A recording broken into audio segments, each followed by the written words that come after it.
considered one of the real special fighters in boxing. Tall, rangy, a southpaw, can beat you with his jab and defense. Ask Mikey Garcia, but doesn't look to do that, looks to punish the opponent, knockout power. You have it all. You're a complete fighter, Errol. But Garcia, Danny Garcia, is also a very good fighter. Yes, he is. He has one close loss, very close loss to Keith Thurman, one wider loss to Sean Porter, but Sean Porter gave you everything you wanted. That was a fight of the year type fight. I thought you won because of the knockdown late, which he got up from, but that was nip and tuck the whole way. How do you plan after this kind of accident, coming back from that, to actually beat Danny Garcia? What's the game plan? Well, first of all, I thought, I could have beat Sean Porter easy on the outside like I did Mikey Garcia. But, my whole game plan was a Sean Porter fight, even sitting in training camp. I wanted to fight. I wanted to show people that I can beat him on the inside. So that's what I did. Even with Mikey Garcia, I wanted to show people that I can box because people said that he had better boxing IQ than me. So I showed people I can box.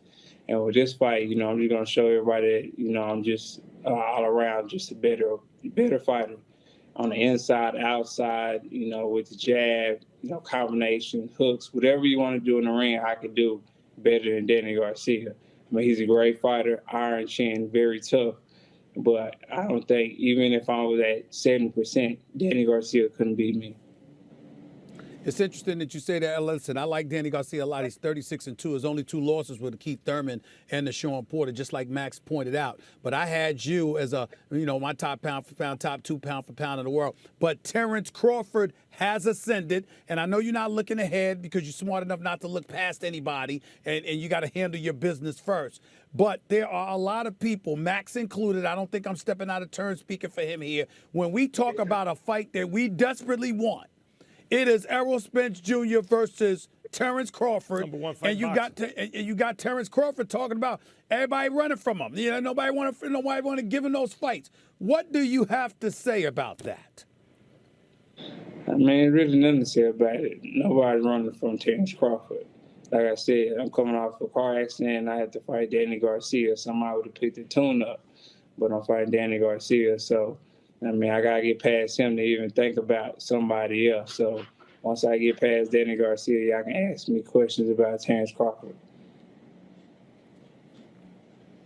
Well, Errol, the reason I think people bring up Crawford is because in the history of boxing, almost never have there been 2 undefeated boxer punchers who were both elite pound for pound in or around their best weight division in their primes, where it's like a 50-50 fight. So that, to me, that's the best fight in boxing in years that can be made. So with apologies, because I know you got to deal with Danny, but you were the one who came on and said anything he could do, I could do better. So if you indulge us just for 1 second, is the idea that because in the PBC where you are, you guys have all these welterweights, you can fight each other, make money like you're about to against Danny Garcia, that you're waiting out Terrence to see if his contract lapses and he crosses the street and goes with you guys and then fight him?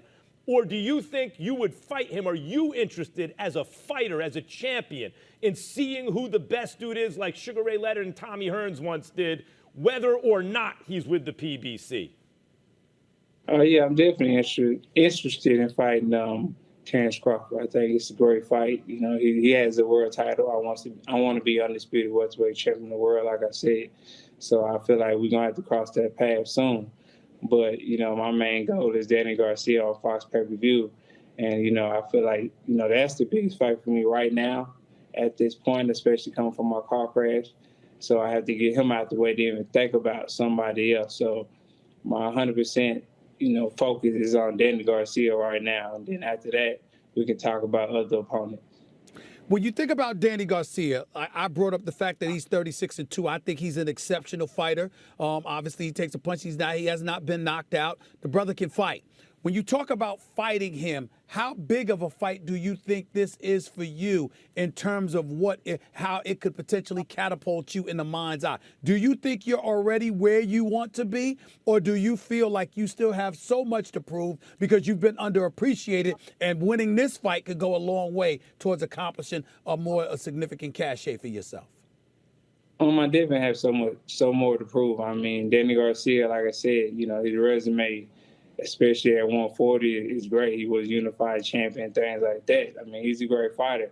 And I feel like nobody has really just beat him decisively and really, put a hurting on him or just, punish him. So for me to do that, that would, speak volumes, especially coming off, a year and some training layoff. So that's what I'm looking to do. I'm looking to, have this one-sided, beating, especially in my hometown. Errol, sometimes when fighters talk about they were trying to do X or Y or Z in a fight, it's excuse making because the performance wasn't great. But in your case, I believe what you're saying. You against Kell Brook in England, you walked him down out and were the boxer puncher and beat him up and knocked him out in a terrific fight. Against Mikey Garcia, it seemed clear to me you were wanted to beat him on the jab and defense, and that's what you did. You were criticized for not knocking him out, but I actually thought it was a brilliant performance, and you did prove that point. Are you saying now that is the goal in this fight, to prove against Danny Garcia that you can go back to the fighter after the car crash that can beat you up, punish you, and knock you out worse than anyone else has done it? That you are using this as a measuring stick, Keith Thurman, Sean Porter, and that is the point of this fight. Because if you say that, I'll believe you're going to do what you say you're going to do. Well, first of all, you can exclude out Keith Thurman. That is not going to happen. And secondly, of course, man, I want to make, I just want everybody's been doubting me. Everybody's been saying, is he going to be a shell of himself? Is he the same fighter? And I'm a realist. I'm a real person. I feel like, people should be saying that, because if I seen the car accident and I'm from the outside looking in, I'll say the same thing.